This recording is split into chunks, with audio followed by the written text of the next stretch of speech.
Perkenalkan, namaku Farel Raja Putra, asal dari Klaten. Saat ini sedang ber-OJT di Direktorat Pengelolaan Kas Negara di JBP Pusat. Saya Hanifah Hayu Hidayana, berasal dari Sragen, Jawa Tengah. Saat ini saya bertugas di KPPN Surakarta. Hai, saya Muhammad Iqbal Baitul Makmur, saya berasal dari Kota Magelang, Jawa Tengah.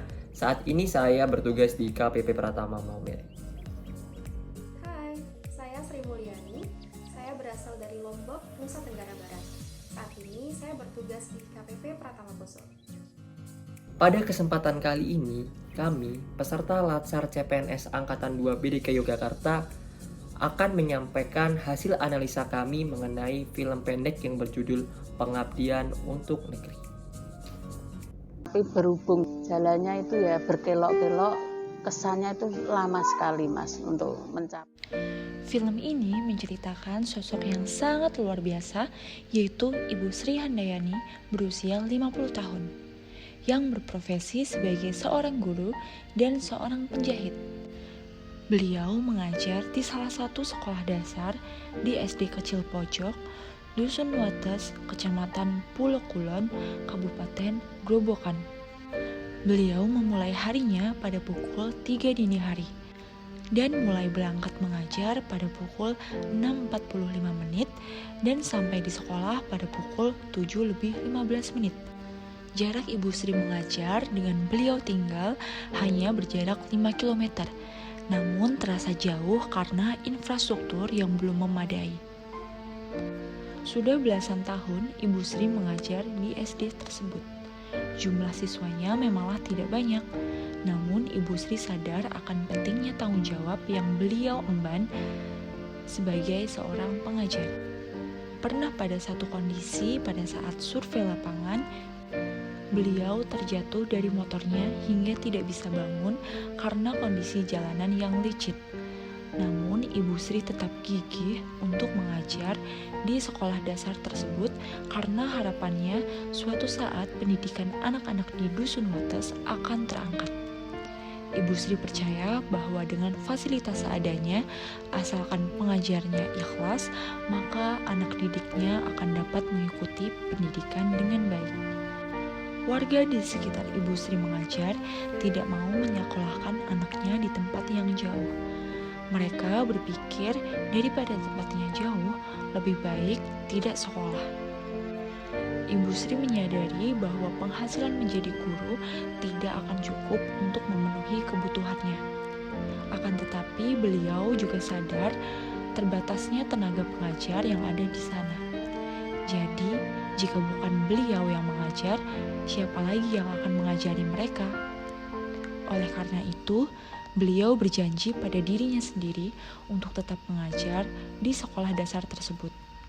Beliau ingin mengabdikan diri dan memberikan apa yang beliau bisa kepada Dusun Wates. Ibu Sri berharap kelak anak-anak yang beliau ajar dapat membangun Dusun Wates menjadi lebih baik, terutama soal pendidikan. Bentuk penerapan nilai-nilai berakhlak pada kisah Ibu Sri yaitu yang pertama, berorientasi pada pelayanan. Sebagai seorang pengajar, Ibu Sri telah banyak berkorban. Meskipun fasilitas sekolah yang kurang memadai serta infrastruktur jalan yang sulit, namun Ibu Sri paham akan kebutuhan pendidikan di Desa Wates, sehingga beliau tetap melaksanakan tugasnya sebagai seorang pengajar. Kompeten. Ibu Sri berhasil lulus Diploma 2 Universitas Terbuka di tahun 2006 yang membuktikan bahwa Ibu Sri memiliki kompetensi melalui pendidikannya. Ibu Sri juga terus berupaya agar masyarakat tetap menyekolahkan anaknya. Bahkan Ibu Sri rela untuk menghampiri siswanya mengajar di luar jam sekolah, menunjukkan bahwa Ibu Sri memiliki nilai kompeten terhadap profesi menjadi seorang guru. Loyal. Meskipun penghasilan yang didapatkan Ibu Sri tidak sebanding dengan apa yang beliau kerjakan, Ibu Sri terus dan tetap melakukan tugas yang tidak mudah ini dengan beragam banyak rintangan selama belasan tahun. Beliau memahami permasalahan apa yang akan timbul apabila beliau berhenti mengajar. Harmonis.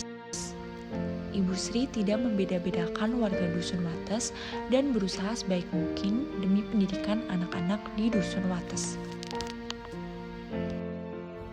Adapun pelanggaran terhadap nilai-nilai berakhlak pada film pendek tersebut mengenai nilai kolaboratif. Pelanggaran yang kami lihat pada dasarnya bukan kepada Ibu Sri, tetapi kepada pemerintah setempat yang tidak melakukan pembangunan ulang atau renovasi terhadap sekolah tersebut. Seharusnya, apabila sekolah tersebut memiliki fasilitas yang layak dan akses yang memadai, diharapkan dapat mempermudah pengajar melakukan pembelajaran dan menjadi salah satu faktor untuk menumbuhkan semangat belajar bagi warga sekitar karena sekolahnya yang bagus.